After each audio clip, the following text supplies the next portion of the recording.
அடுத்தது கும்பராசி. இந்த கும்பராசிக்கு என்ன தடம் புரள போகுது, என்ன திருப்பு முனையா அமைய போகுது, அவங்களுக்கு என்ன வாழ்வியல் பரிகாரம் இருக்கு? இது வரைக்கும் மகாலட்சுமி மாதிரி சந்தோஷமா இருந்த ஒரு பெண்ணா இருந்தாலும் சரி, நான் ராஜா கணக்கா ராஜா வீட்டு கணக்குட்டி மாதிரி நான் பாட்டுக்கு இருந்தேன். திருப்பு முனை இருக்கும்ல அவங்களுக்கும். கண்டிப்பா. இவங்களுக்கு என்ன மாதிரியான திருப்பு முனை அப்படின்னா, அவங்களுக்கு என்ன வாழ்வியல் பரிகாரம் இருக்கு? வாழ்வியல் பரிகாரம் வந்து பாத்தீங்கன்னா, கும்பராசிக்காரவங்களுக்கு மெயினா பண்றது அந்த திருமணம் ஆகாத பெண்களுக்கு.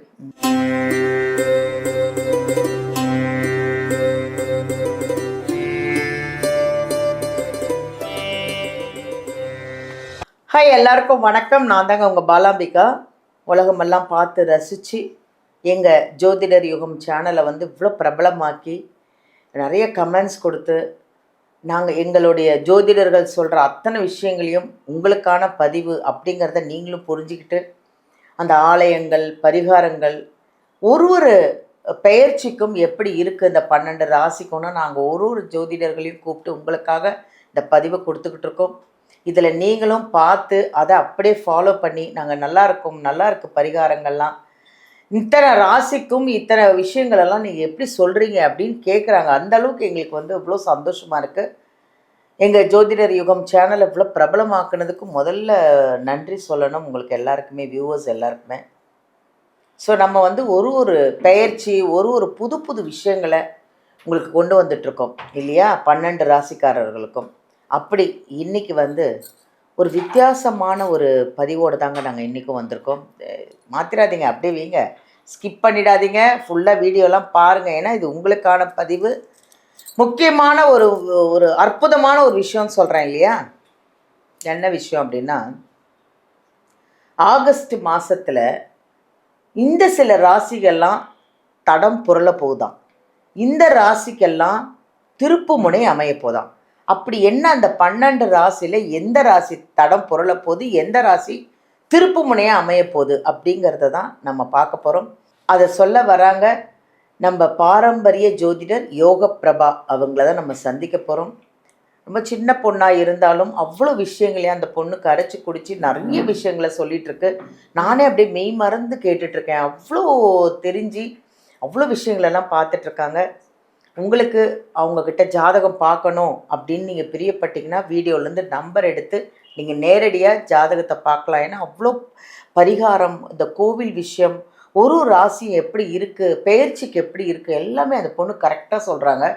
அதனால் நீங்கள் அழகாக ஜாதகத்தை கொண்டு போய் பார்க்கலாம். இல்லை இப்போ நேரில் போக முடியலன்னா ஆன்லைன்லேயும் அவங்க பார்க்குறாங்க. அப்பாயின்மெண்ட் வாங்கி நீங்கள் ஆன்லைன்லேயும் பார்க்கலாம். இன்றைக்கி என்ன அற்புதமான இந்த விஷயத்த சொன்னேன் பார்த்தீங்களா. 12 ராசிக்கும் எது தடம் புரள போது, எது திருப்பு முனையாக ஆக போகுது இந்த ஆகஸ்ட் மாதத்தில் நான் உங்களை நம்ம கேட்டு தெரிஞ்சுக்கலாமா? வாங்க அவங்களையே சந்திப்போம். வணக்கம் யோக பிரபா. வணக்கம்மா. எப்படிம்மா இருக்க? நல்லா இருக்கேன். மங்களகரமாக ஒரு அருமையாக அழகாக உட்காந்துட்ருக்கீங்க. அதாவது இந்த ஆகஸ்ட் மாதத்தில் ஒரு சில ராசியெல்லாம் தடம் புரள போகுது, ஒரு சில ராசியெல்லாம் திருப்பு முனையாக அமைய போகுதுன்னு நீங்கள் சொன்னீங்க இல்லையா. அது எந்தெந்த ராசி அப்படின்னு பார்ப்போமா நம்ம? கண்டிப்பாக. முதல்ல உங்களை நீங்கள் வந்து இன்ட்ரோ பண்ணிக்கோங்க. வணக்கம். நான் உங்ககிட்ட என்னென்ன விஷயங்கள் இருக்குன்னு சொல்லுங்கள். நீங்கள் என்னென்ன பண்ணுவீங்க அப்படின்னு சொன்னால் தான் நிறைய பேருக்கு தெரியும் மக்களுக்கு. ஜோதிடம் யுகம் டி நேயர்கள் அன்பர்கள் அனைவருக்கும் யோக பிரபாவின் அன்பான வணக்கங்கள். நான் வந்து ஒரு பாரம்பரிய ஜோதிடர், டைரக்ட் ஆருடர், எண் கணிதமும் பார்க்குறேன். உங்களுடைய சந்தேகங்கள் இல்லை ஜோதிட ஆலோசனை எதுனாலும் சரி, விளக்கங்கள் தேவையா, இல்லைனா ஏதாவது உங்களுடைய பேரில் ஏதாவது ஒரு குழப்பம் இருக்குது, எனக்கு சரியாக வளர்ச்சி அடைய முடிய மாட்டேங்கி, ஏதாவது ஒரு வகையில் அடிபட்டுக்கிட்டே இருக்கேன், ஒரு நல்ல நேரம் எனக்கு எப்போ வருதுங்கிற உங்களுடைய கேள்விகளுக்கு, குடும்பத்தில் ஒற்றுமை எப்படி இருக்கும், இந்த மாதிரியான ஏகப்பட்ட கேள்விகளுக்கு உங்களுடைய முன்னோர்கள் ஆசீர்வாதம் உங்களுக்கு இருக்குதா இல்லையா, இப்படிங்கிற ஏகப்பட்ட சந்தேகங்களுக்கு உங்களுக்கு தெளிவான விளக்கம் உங்களுடைய சுய ஜாதகத்தை வச்சு தெளிவாக பார்த்து சொல்லிடலாம். முதல்ல வந்து இந்த ஆகஸ்ட் மாதம், முதல்ல இந்த ஒவ்வொரு மாதத்தையும் வந்து சூரியன் இருக்கிற இடத்த வச்சு தான் நம்ம வந்து கணிப்போம். அப்படி இருக்கையில பார்த்தீங்கன்னா சூரிய பகவான் முதல்ல வந்து கடகராசியில தான் இருக்கார். சூரிய பகவான் கடகராசியில குரு பகவானோட சேர்ந்து இருக்கிறார். முதல்ல அதே மாதிரி மிதுனத்துல புதன் பகவான் இருக்கார். புதன் பகவான் வந்து பாத்தீங்கன்னா ஆகஸ்ட் 5ஆம் தேதிக்கு அப்புறம் மறுபடியும் யார் கூட வர்றாருன்னா கடகராசியில வர்றார். மீனத்துல இருக்கிற சனி பகவானை நம்மளுடைய உச்ச குருவா ஒரு இயற்கை சுபரா இருக்கிற குரு பகவானும் சனி பகவானை பார்க்குறாரு. சிலருக்கு 7.5 சனி இருக்கு, கண்டக சனி இருக்கு, பாதச்சனி, நிறைய சனி இருக்குன்னு சொல்றவங்களுக்குலாம் பயந்துகிட்டே இருப்பாங்க. அச்சோ நம்மளுக்கு நேரம் ரொம்ப மோசமாக தான் இருக்குமோ அப்படின்னு ஒரு பதட்டத்திலே இருப்பாங்க.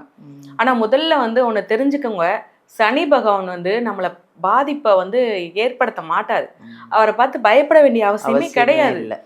அவர் என்ன பண்றாரு அப்படின்னா, நீங்க அதிகமா ஆடிட்டீங்களா, அதிகமான விஷயம் நீங்க ஏதோ தப்பு பண்ணிட்டீங்க, ரொம்ப சேட்டை பண்ணிட்டீங்களா, என்ன பண்றாருன்னா, நீ தப்பு பண்ணிட்டப்பா, ஒரு லிமிட்டுக்கு மேல போகுது, உன் மைண்டை நீ மாத்திக்கோன்னு சொல்லி தலையில தட்டி உட்கார வைக்கிறதுக்கு உண்டான ஒரு வேலையை தான் சனி பகவான் பார்ப்பாரு, கண்டிக்கிறாரு. அந்த கர்ம பலனை குறைக்கிறாரு.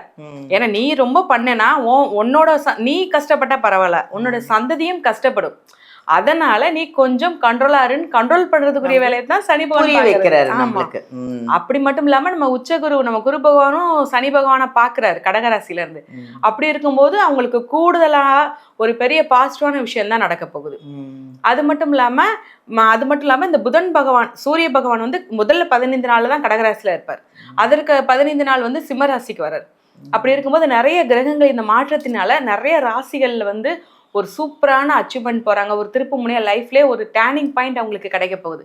ஆனா சில நேரம் சில இடங்கள்ல வந்து லைட்டா ஒரு தடம் போறதுக்கு உண்டான ஒரு சுச்சுவேஷனும் அமைய போகுது. ஸோ அது என்னன்னு சொல்லி நம்ம பார்த்துக்கலாம். இந்த ஆகஸ்ட் மாசத்துல வேற என்ன சிறப்புலாம் இருக்குமா? ஆகஸ்ட் மாதத்துல ஃபர்ஸ்ட் வந்து பாத்தீங்கன்னா ஆகஸ்ட் 3ஆம் தேதி ஆடிப்பெருக்கு. ரொம்பவே நம்ம வந்து நீர்நிலைகளுக்கு நன்றி செலுத்துற நாள். இந்த டைம்லலாம் காவிரி ஆறுகள்லாம் தண்ணி அதிகமா பெருக்கெடுத்து வரும். அது மட்டும் இல்லாம விவசாயம் செய்யறதுக்கு ரொம்ப உகந்த நாள். நிறைய கிராமத்து சைட்லலாம் பார்த்தீங்கன்னா நீர்நிலைகள்ல பத்திச்சுடம் பொருத்தி வழிபாடு பண்ணி வரவேற்பாங்க. தண்ணியை வழிபாடு பண்ணி நம்ம எப்படி ஒரு விஷயத்துக்கு எது போனா நம்ம வழிபாடு பண்ணுவோம், இப்ப சாமியா சிலையா இருக்கிறவங்க வழிபாடு பண்ணுவோம் இல்லையா, அதே மாதிரி நீரை வழிபாடு பண்ணுவாங்க. ரொம்பவே உகந்த நாள். இந்த டைம்ல நீங்க புதுசா ஒரு சேமிப்பு பழக்கத்தை ஸ்டார்ட் பண்றீங்கன்னு வச்சுக்கோங்களேன், அது கூடுதலால பெருகும். ஆடிப்பெருக்குன்னு சொல்லுவாங்க. அதான் பெருக்கு. நீங்க ஒரு விஷயம் நல்லது பண்ணீங்கன்னா பல விஷயமா மாறும். அதனால கண்டிப்பா தவறாம பண்ணணும். ஆகஸ்ட் 7 வந்து பாத்தீங்கன்னா ஆடி கிருத்திகை. முருகனுக்கு ரொம்ப உகந்த நாள். ஏன் சொல்றேன்னா, இந்த கார்த்திகை பெண்கள் தான் முருகனை வந்து வளர்த்தாங்க, ரொம்ப பாசமா பாத்துக்கிட்டாங்க. அப்படி இருக்கும்போது அந்த கார்த்திகை பெண்களுக்கு வந்து பாத்தீங்கன்னா நம்மளுடைய முருகன் வந்து வரம் கொடுத்தார். அந்த மாதிரி நாட்கள்ல திருமணமாகாத பெண்கள், இல்ல திருமணமான பெண்கள், குடும்பத்துல பிரச்சனைன்னு இருக்கிற பெண்கள் முருகன் கோவிலுக்கு போய் வழிபாடு பண்ணாங்கன்னா அவங்களுக்கு ஒரு நல்ல மன வாழ்க்கையும், இல்ல மன வாழ்க்கையில இருக்கிற பிரச்சனையும் தீருங்கிறது ஒரு ஐதீகமான ஒரு விஷயம். இதற்கப்புறம் பாத்தீங்கன்னா ஆகஸ்ட் 12ஆம் தேதி சர்வ அமாவாசை. இந்த அமாவாசை ரொம்பவே முக்கியமானது. முன்னோர்களுக்கு திதி தர்ப்பணம் கொடுக்கறது. இப்ப நார்மலா ஒவ்வொரு மாதமும் அமாவாசை வருது. நம்ம இறந்தவங்களுக்கு திதி தர்ப்பணம் ஒரு சிலர் கொடுப்பாங்க, ஒரு சிலர் கொடுக்க மாட்டாங்க. இது ரொம்பவே முக்கியமான ஒரு விஷயம். ஏன்னா நம்மளுக்கு மற்ற நாள்ல நீங்க கொடுக்குறீங்களோ கொடுக்கலையோ, இந்த தை அமாவாசை ஆடி அமாவாசை கண்டிப்பா நீங்க கொடுத்தாகணும். அதே நீங்க கொடுக்காம விட்டீங்கன்னா நம்ம குடும்பத்துல உங்களுக்கு அந்த பாதிப்பு வராது, உங்களுடைய சந்ததியர்களுக்கு அந்த பாதிப்பை ஏற்படுத்தும். தன்னுடைய குடும்பத்துல குழந்தைகளோட உடல்நலம் என்னன்னே தெரியாம கஷ்டப்படுறது, குடும்பத்துல என்னன்னே காரணமே இல்லாத பிரச்சனைகள் வருது, ஏதாவது ஒரு திதி தர்ப்பணம் முன்னோர். ஏன்னா அந்த டைம்ல என்ன பண்ணுவாங்க அப்படின்னா, இது தட்சணியோட காலத்துல முதல் மாதம் தான் நம்மளுக்கு இந்த ஆடி மாதம் வரும் ஆகஸ்ட்ல. இதுல வந்து நம்ம முன்னோர்கள் வந்து என்ன பண்ணுவாங்கன்னா, நம்மளுடைய சந்ததிகள் நம்மள நினைக்கிறாங்களா, நம்மளுக்காக எதுவும் பண்றாங்களான்னு வந்து பாக்குற காலம். அப்ப நம்ம அவங்களுக்கு வந்து நம்மளுக்கு ஒரு நேரம் சாப்பாடு லேட் ஆனாலே வீட்டுல உள்ளவங்கள ரொம்ப கோவமா பேசுறோம். அப்படி இருக்கும்போது வருஷ கணக்கா அவங்களுக்கு சாப்பாடு போடல, இன்னைக்கு ஒரு நாள் நம்ம சாப்பாடு போட்டுட்டோம் அப்படின்னா அவங்களுக்கு திதி தர்ப்பணம் கொடுத்துட்டா அவங்களுக்கு ஒரு வருஷம் அதுதான் அவங்களுக்கு சாப்பாடு. அப்படிங்கும்போது அதுதான் அவங்களுக்கு ஒரு மனசுக்கு சந்தோஷமா வாழ்த்திட்டு போவாங்க. இல்ல நம்ம முன்னோர்களா இருந்தாலுமே நம்ம மேல கோவப்பட்டாங்கன்னா அது சபிக்கிற மாதிரி போயிடும். அது வந்து நம்மளுக்கு பாதிச்சாலும் பரவாயில்ல, நம்ம எதிர்த்துக்கலாம். ஆனா நம்மளுடைய குழந்தைகளுக்கு பாதிக்கும். அந்த பாதிப்பு வராம இருக்கிறதுக்கு இவங்க கண்டிப்பா திதி தர்ப்பணம் கொடுக்கணும். மாடுகளுக்கு கீரைகள் வாங்கி கொடுக்கணும், ரொம்பவே முக்கியமான ஒரு விஷயம். அடுத்து வந்து பாத்தீங்கன்னா ஆகஸ்ட்ல வந்து பாத்தீங்கன்னா 14ஆம் தேதி ஆடி பூரம் வருது. இந்த பூரம் வந்து எப்படின்னா ஆண்டாள் அவதரித்த நாள். இந்த நாள் ரொம்பவே முக்கியமான நாள்.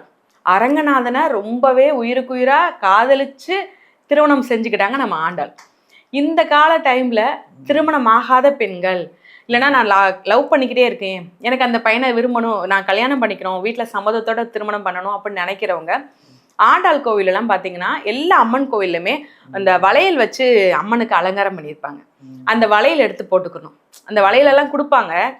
பூஜை முடிஞ்சு கொஞ்ச நாள் ஒரு வாரம் கழிச்சு அந்த கோவில் உள்ள வளையல்லாம் கொடுப்பாங்க. அதை எடுத்து போட்டுக்கணும். அது மட்டும் இல்லாமல் குழந்தை பேர் இல்லாதவங்கனாலும் சரி, அந்த வளையல் வாங்கி போட்டுட்டாங்கன்னா அவங்களுக்கு அந்த அருள் கிடைக்கும், அந்த வரம் கிடைக்குங்கிறது ரொம்பவே ஒரு ஐதீகமான ஒரு விஷயம். ஸோ இந்த மாதிரி சில முக்கியமான நாட்கள் இருக்குது. நல்ல வேண்டுதல்கள் பண்ணால் அவங்க நினச்சது அனைத்தும் நடைபெறும். பாருங்கள், ஆகஸ்ட்டில் எவ்வளோ விசேஷம் இருக்குது பார்த்தீங்களா? அதில் முக்கியமானது ஆடி அமாவாசை. அதை வந்து மிஸ் பண்ணிடாதீங்க. அது என்னைக்குன்னு பார்த்து இப்போ சொல்லிட்டாங்க. இருந்தாலும் நீங்களும் வந்து அது கேலண்டரில் குறித்து வச்சுக்கோங்க. அதை கரெக்டாக திதி கொடுங்க. அது ரொம்ப நல்லது அப்படின்னு அடுத்தது கும்பராசி. இந்த கும்பராசிக்கு என்ன தடம் புரள போகுது, என்ன திருப்பு முனையாக அமைய போகுது, அவங்களுக்கு என்ன வாழ்வியல் பரிகாரம் இருக்குது? கும்பராசிக்கு வந்து பார்த்தீங்கன்னா, இப்போ ஏற்கனவே திருமணம் தாமதமாயிருச்சு, திருமணத்துக்கு வரன் பார்த்துக்கிருக்காங்கன்னா, இப்போ பார்க்குற காலகட்டத்தில் கொஞ்சம் கவனமாக எச்சரிக்கை உணர்வோடு பார்க்கணும். ஏன்னா நம்ம பார்க்குற வரம் வந்து சரியான வரன் தானா, நம்ம கொண்டு வர்றவங்க கரெக்டான நபர் தானான்னு பார்க்கணும். தன்னுடைய உறவுக்காரவங்களாக இருந்தாலும் சரி, இல்லைனா யாராவது புரோக்கரை வச்சு தெரியாதவங்களை கூட்டு வந்தாலும் சரி, அவங்கள பற்றி இவங்க இறங்கி விசாரிக்கணும். இவங்களுடைய ஃபேமிலிஸ் யாராவது இறங்கி விசாரிக்கணும். தன்னுடைய தாய் தந்தையோ தன்னுடைய ஒரு ரத்த உறவுகளோ விசாரிக்கணும். அப்படி இல்லாத பட்சத்தில் வேற ஒருத்தவங்க கொண்டு வந்தாங்க, பரவாயில்ல பார்க்க நல்லா தான் இருக்காங்க, நீட்டாக தான் இருக்காங்க, ஆணாக இருந்தாலும் சரி பெண்ணாக இருந்தாலும் சரி பரவாயில்ல முடிச்சிருவோன்ட்டாங்கன்னா அந்த திருமண வாழ்க்கை இவங்களுக்கு தடம் புரள்ற திருமண வாழ்க்கையாக அவங்களுக்கு இருக்கும்.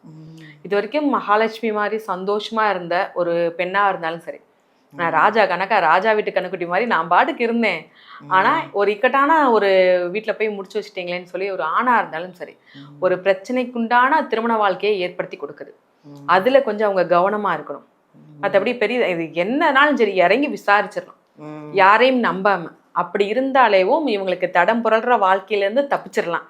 இல்லைன்னா அந்த தடம் புரளத்தான் செய்யணும். திருப்பு முனை இருக்கும்ல அவங்களுக்கும். கண்டிப்பா. இவங்களுக்கு என்ன மாதிரியான திருப்பு முனை அப்படின்னா, இவங்களுடைய காதலில் வந்து ஒரு நல்ல திருப்பணி வரும். காதலே நான் பண்ணலப்பா, இப்போ வரைக்கும் எனக்கு லவ்வே பண்ணலை, நீங்கள் என்ன இப்படி சொல்கிறீங்க அப்படின்னா, கண்டிப்பாக இவங்களுக்கு இவங்க லைஃப்பில் லவ்வே பண்ணலைனாலும் இப்போ உள்ள கட்டத்தில் லவ் ஆகக்கூடிய அமைப்பு இருக்குது. அதுதான் அவங்க லைஃப்பில் டேர்னிங் பாயிண்டாக இருக்கும். ஒரு சிலர் சொல்லுவாங்க, என்னுடைய வெற்றிக்கு பின்னாடி என்னுடைய பெண்ணோ இல்லை கணவனோ யாராவது இருப்பாங்கன்னு சொல்லி. இவங்களுடைய முன்னேற்றத்துக்கு பின்னாடி ஒரு ஆணோ பெண்ணோ இருக்கக்கூடிய அமைப்பு இந்த மாதத்தில் இருக்குது. யாராவது ஒருத்தர் உங்களுடைய காதலரோ இல்லை காதலியோ ஒரு வகையில் இவங்களுக்கு பெரிய நம்பிக்கை ஊட்டுறதுக்கு, தன்னம்பிக்கையாக இருக்கிறதுக்கு நிறைய ஒரு சப்போர்ட்டிவாக ஒரு பேக் போனாக இருப்பாங்க. இந்த டைமில் அவங்க அது இவங்க லைஃப்பில் ஒரு டேர்னிங் பாயிண்டாக இருக்கும். அது மேரேஜுக்கு போய் முடியக்கூடிய அமைப்பு இருக்குது. ஸோ அரேஞ்ச் மேரேஜ் பார்க்கும்போது கொஞ்சம் கவனமாக பார்க்கணும், தடம் புரளக்கூடிய அமைப்பு. லவ் மேரேஜுன்னு சொல்லி வரும்போது அவங்களுடைய வாழ்க்கையும் சேர்த்து முன்னேற்றக்கூடிய அமைப்பாக டேர்னிங் பாயிண்டாக இருக்கும். ஸோ ரெண்டுலேயுமே நல்லாயிருக்கும், பார்த்து கவனமாக பண்ணால். அவங்களுக்கு என்ன வாழ்வியல் பரிகாரம் இருக்கு? வாழ்வியல் பரிகாரம் வந்து பார்த்தீங்கன்னா, கும்பராசிக்காரவங்களுக்கு மெயினாக பண்ணுறது அந்த திருமணம் ஆகாத பெண்களுக்கு. ஏன்னா இது திருமணம் சம்மந்தப்பட்ட விஷயம் இல்லையா? ஆனால் திருமணம் ஆகாத பெண்களுக்கு கோவிலில் போய் ஏதாவது இந்த அந்த சுமங்கலி பூஜை நடக்கும், அப்படி இல்லைன்னா இந்த திருக்கல்யாணம்லாம் நடக்கும். சிவன் பார்வதிக்கெலாம் சிவன் திருக்கல்யாணம் நடக்கும். அந்த திருக்கல்யாணம் நடக்கிற டைமில் ஏதாவது ஒரு பட்டு வஸ்திரம் திருமணம் ஆகாத பெண்களுக்கு வாங்கி கொடுக்கணும். அப்படி வாங்கி கொடுக்கணும். அது மட்டும் இல்லை, திருமணம் ஆன பெண்களுக்கும் வாங்கி கொடுத்து அவங்க கிட்ட ஒரு ஆசீர்வாதம் வாங்கணும். அப்படி வாங்கி கொடுத்தோம்னா நம்மளுக்கு கூடுதல் கொஞ்சம் ஒரு ஆசீர்வாதம் கிடைக்கும், திருமண தடையெல்லாம் போயிடும். ஏன்னா நம்மளுக்கு வந்து இந்த ஒரு பிரச்சனை இருக்குது, நம்ம என்னதான் பார்த்தாலும் மறுபடியும் அது பிரச்சனை ஆயிடக்கூடாதுன்னு தான் நம்ம ரொம்ப யோசிப்போம். அப்படி இருக்கையில யார்கிட்டலாம் ஆசீர்வாதம் வாங்கணுமோ அவங்ககிட்ட எல்லாத்திட்டையும் ஆசீர்வாதம் வாங்குறது ரொம்ப சிறப்பு. அது திருமணம் ஆன பெண்ணாக இருந்தாலும் சரிதான், ஆகாத பெண்ணாக இருந்தாலும் சரிதான். பட்டு வஸ்திரம், மஞ்சள் குங்குமம் வாங்கி கொடுத்து கரெக்டாக நம்மளுடைய சிவனுடைய கல்யாணம் திருக்கல்யாணம் நடக்கும்போது வாங்கி கொடுக்கணும். ரொம்பவே நல்லா இருக்கும், பாதிப்புகள்லாம் குறைய ஆரம்பிச்சு. திருக்கல்யாணத்துக்கு கோயிலுக்கு வாங்கி கொடுக்கணும். ஆமா ஆமா, வாங்கி கொடுத்துட்டு வர அந்த நம்ம பெண்களுக்கு வாங்கி கொடுக்கணும். உட்காந்து கோவில்ல பார்க்கணும். பெண்களுக்கு பட்டு வஸ்திரம் வாங்கி கொடுக்கணும். இந்த ஜாக்கெட் பிட்டு இல்லைன்னா அவங்களால என்ன முடியல மஞ்சள் குங்குமத்தோட வாங்கி கொடுக்கணும்.